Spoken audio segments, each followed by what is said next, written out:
everyone, welcome to Alf's Little Craftery. I'm Alf and today I'm going to show you how to make your own washi tape at home. So here's some examples of some that I made earlier, and this one I have actually inked as well, so you can leave them uninked or ink them. There's different thicknesses as well, as you can see.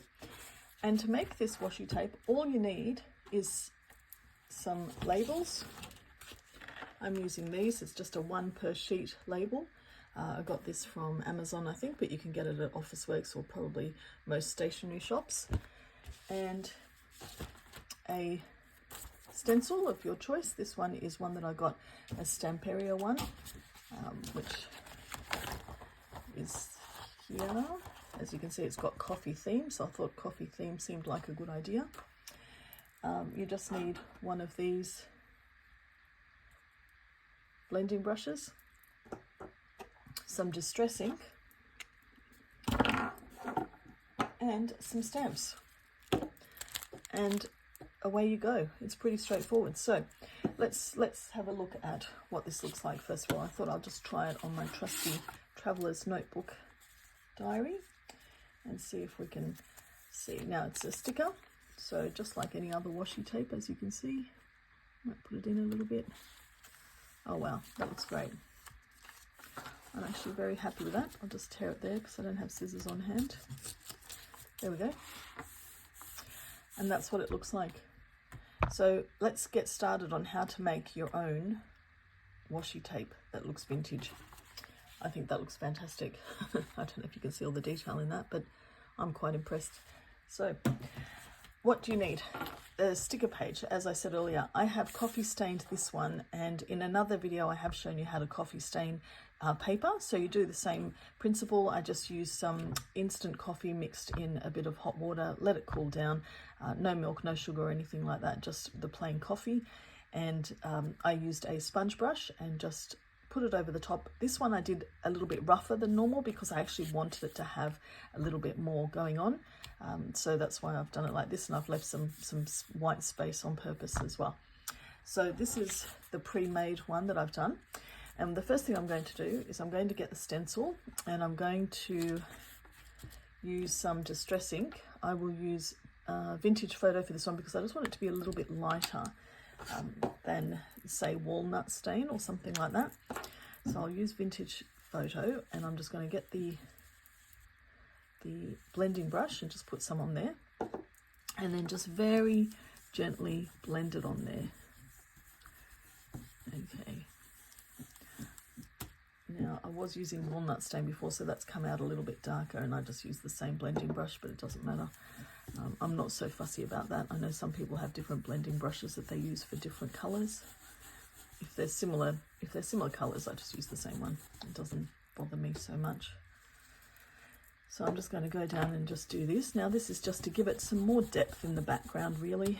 It doesn't have to be perfect, and it doesn't have to be super dark, and it doesn't matter if you've missed a few bits, I have found, but I'm just doing it just evenly, but not evenly, if that makes sense. I'm just putting it through. Just to give it something in the background, I think is nice. And because this one's a bit shorter than a page, I will just double it up and do some more at the bottom here. Okay, so let's see how that looks so far. Well, I think that looks great. All right, so I might just do the daily news again down the bottom, just to give it something extra. All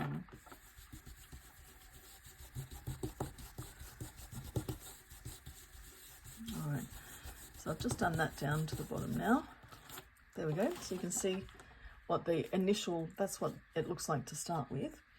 And your paper may bend a little bit because of the coffee, but you can either flatten it or iron it or whatever it is that you want to do, but I'm not so bothered about that right now. All right, so now I've got a musical one, so I might use that because I think that looks good. But actually, before I use the musical one, I'm going to use this one, which is writing, and I'll just put on my stamp block.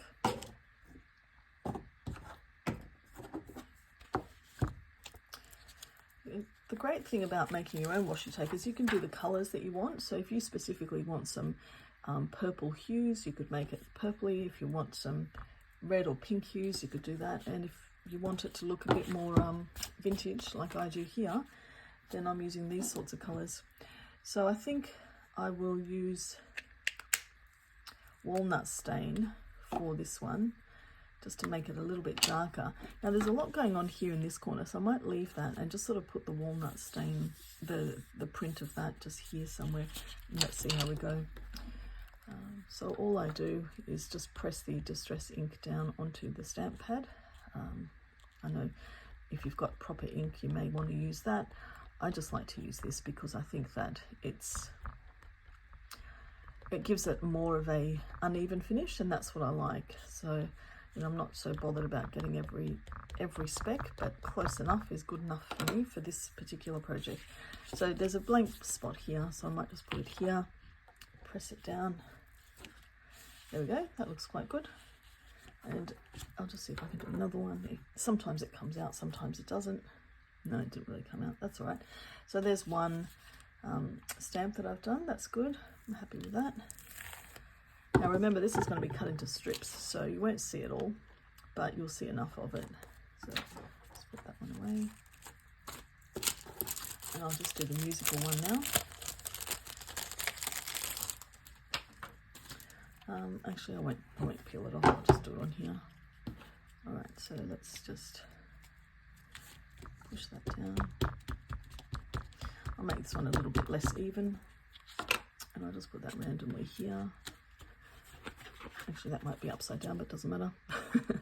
No, it's not. Oh, good. That was lucky. Okay, not that it matters. It's homemade. If you've seen other videos of mine, you'll know homemade means it's good enough.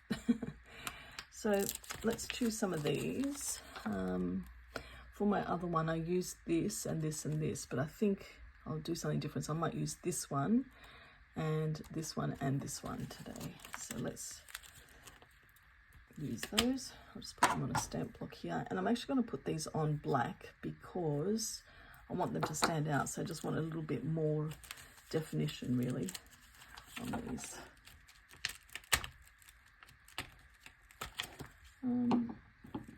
What I might do is do 4 of these, I think. Yeah, well, let's do that one as well. Well, let's just do 3, it's all right. 3's all right. Okay, so now if I just put that away and that away, I'm just going to use these are little sample ones, I think, or small ones, but I'm using black soot for this one so that it stands out. These stand out a little bit more, and the black will definitely let me stamp it more than once, which will give it a bit more definition. So let's go 1, 2, 3. There we go. It's pretty good. All right, and I'll do the cancel stamp. I think that's what it's called, because they cancel the stamps, don't they? That's when they post them. One there. Why not one there? Oops, that was okay. Actually, I might do another one off this one, like that. That looks good. And one down there just for fun. And now this one, Arrival, it says. In French, I assume. Okay. I'm not being very strategic about what I do. I'm just sort of putting stuff wherever I see fit. And just seeing how it looks. Now, I'm going to do a coffee stain. I like this one, I think, for this.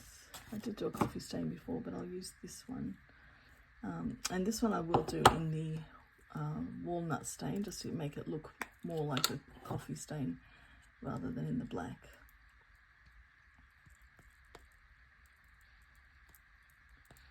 Okay, so I'll just put one there. That looks good. One there. Nice. Okay, and one over here. Alright, so that's what the sheet looks like so far, and to be honest with you, I don't think I'm going to put much more on it. I'm quite happy with this. This is enough, I think.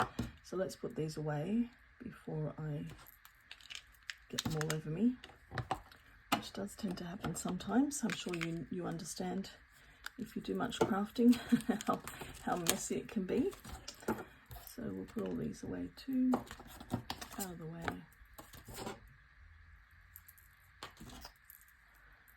Okay, now what I'm going to do is get my trusty guillotine out and see if we can cut it in certain shapes.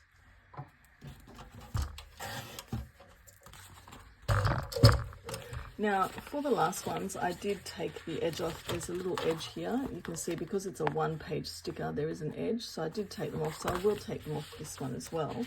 But I left the top on because it makes it easier to peel off, I think. So you can, if you use these stickers, you can either choose to cut them off or leave them. It's up to you.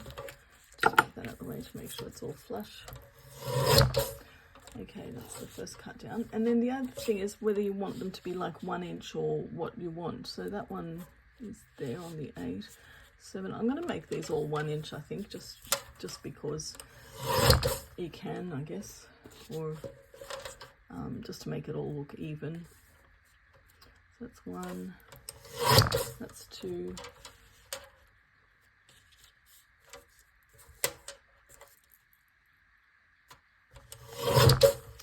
3,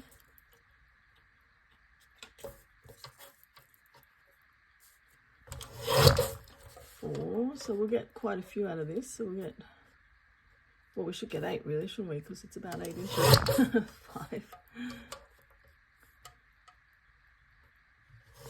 6, and 7 and 8. Yeah.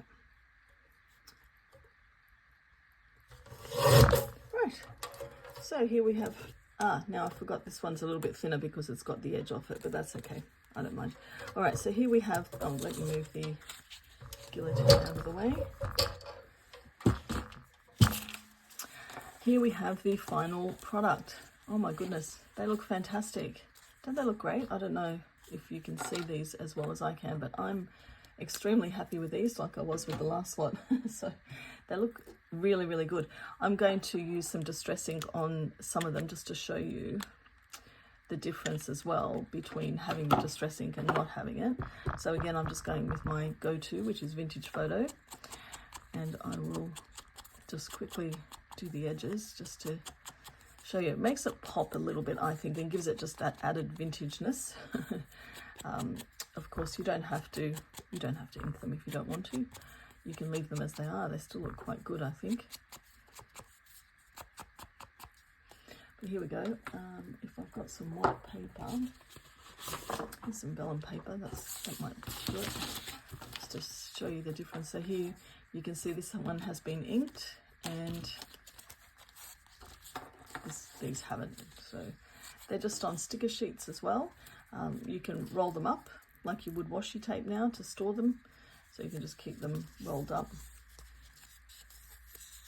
Put them on top of, you could just make a little roll yourself or use some old toilet roll holders, toilet rolls, and then just roll them up. And you wouldn't even know that's not professionally bought washi tape, I'd say. I think it looks fantastic. So there you go. So hopefully that's given you some inspiration and some thoughts and ideas on how you can make your own washi tape. And certainly vintage inspired washi tape. But I'm very happy with that, and I felt that was really easy, quick and easy. You just have to do the preliminary coffee stain of your sticker, and then the rest, it doesn't take very long, 10 minutes or so, as you can see. So I hope you enjoyed it, and thank you for joining my channel, and I look forward to seeing you on the next video. See you.